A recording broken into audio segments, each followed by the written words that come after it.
CJ Flyer back with the fire, another YouTube video. Tyrese Maxey of the Philadelphia 76ers just injured. Right hamstring injury, out a couple of weeks.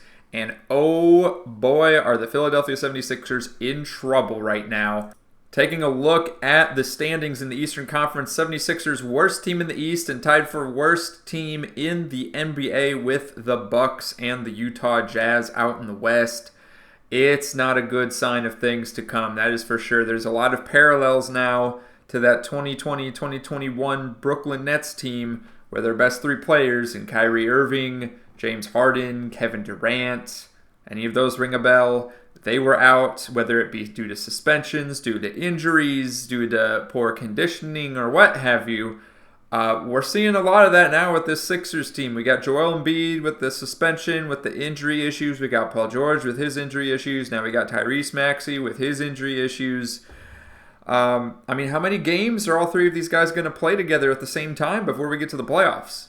That's a problem. They don't have the teammate chemistry built up right now. Paul George has not played with Embiid or with Tyrese Maxey. Paul George is not on Team USA this year. I don't know that he has any experience playing with Embiid outside of an All-Star game, maybe. It's not good. Between Philadelphia and Milwaukee just stinking up the bed, it's not a good look right now for these teams. Will the Sixers even make the playoffs? Now we're not even 10% of the way through the season right now. 7 games out of 82 games, that's under 10% of the game, so a bit of an overreaction. But I do think there's a lot of issues here, and the 76ers are really building themselves up to be another first-round exit team again if they do not get things together. That being said, the East, heck, you can have a losing record and be the 5th best team in the East right now. That's how awful the East is. The Brooklyn Nets, heck, they might not even get Cooper Flag at this rate. Look at this.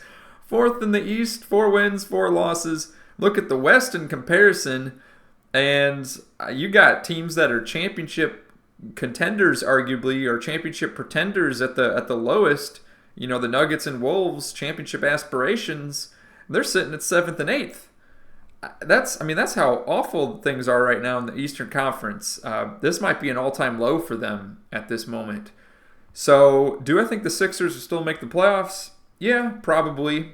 If we go ahead and look at their roster at the per-game stats, let's go ahead and sort by points per game. Obviously, you got Kelly Oubre Jr. on the team. He can provide that scoring spark. That's what I meant to say, guys. Scoring spark. He can provide the scoring spark. Not the best three-point percentage, especially at a volume of 5 to 6 threes per game. But, they got players that can do other things. You got Drummond with his rebounding game. You got 38-year-old Kyle Lowry. Better than no Kyle Lowry, I suppose. You got 36-year-old Eric Gordon, better than no Eric Gordon. Yeah, if you don't... This is bad. This is bad for Philadelphia. They'll still make the playoffs in my mind, but they really need to pull themselves together. It's not a good look at all. Any player on this roster that I would think, oh, that's a quality playoff contributor, and then I realize they're in their mid to upper 30s. You got Reggie Jackson, Eric Gordon, Kyle Lowry, heck, even Paul George now. Paul George at 34 years old, and we saw, he was hot and cold in that series against the Mavs last year. Not very consistent, so I don't know. This Sixers team, a lot of issues with them.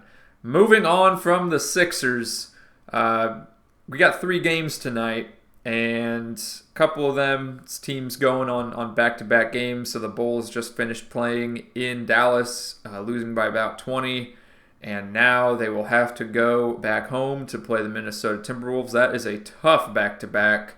I would expect the Timberwolves to win that one. The Jazz and the Bucks, it's a battle of it's the toilet bowl of the NBA.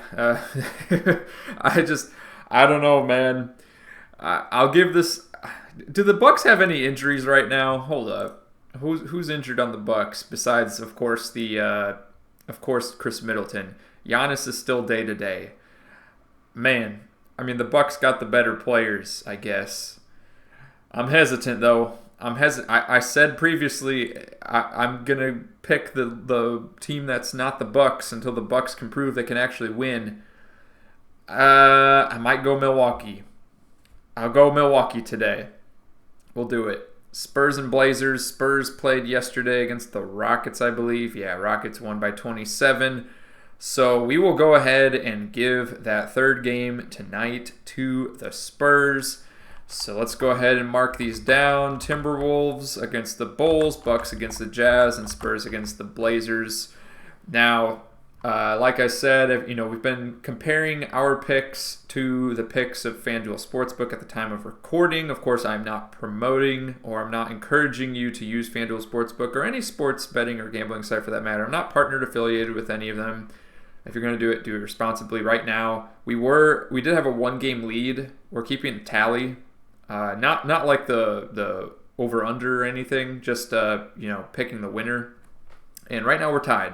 I had a 1-game lead, but yesterday a little bit rough. The Warriors came in, knocked off the Celtics at home. They had the Knicks losing to the Hawks in Atlanta. You had the Nuggets upsetting the Thunder. Westbrook having a great game. We might need to talk about him again if he keeps it up. And Clippers. This is the one I picked against the betting favorite. I had picked the 76ers, and then they lost. Paul George is losing to his former team in the Los Angeles Clippers. But looking at the odds for today, let's go ahead turn those on and see what we got. Minnesota favored 9.5. Milwaukee favored 8.5. Well, it looks like we picked the same as FanDuel today, so that means there's no chance to get a lead on them. That's fine. I feel pretty strongly about these three teams winning, well, except for the Bucks. Can never feel strongly about the Bucks these days. Looking into tomorrow, we'll talk more about tomorrow later, but just looking ahead a little bit here. Pretty excited, of course, for the Mavs to play the Suns at home. Hopefully that get a revenge victory in Dallas after losing, a couple weeks ago now. And the Bucks play in New York. All right, let me know what you think in the comments down below. What's going to happen with the Sixers? What's going to happen with the Bucks? What's up with the East? What's up with them? Let me know. Click one of the videos on your screen right now for some more NBA discussion.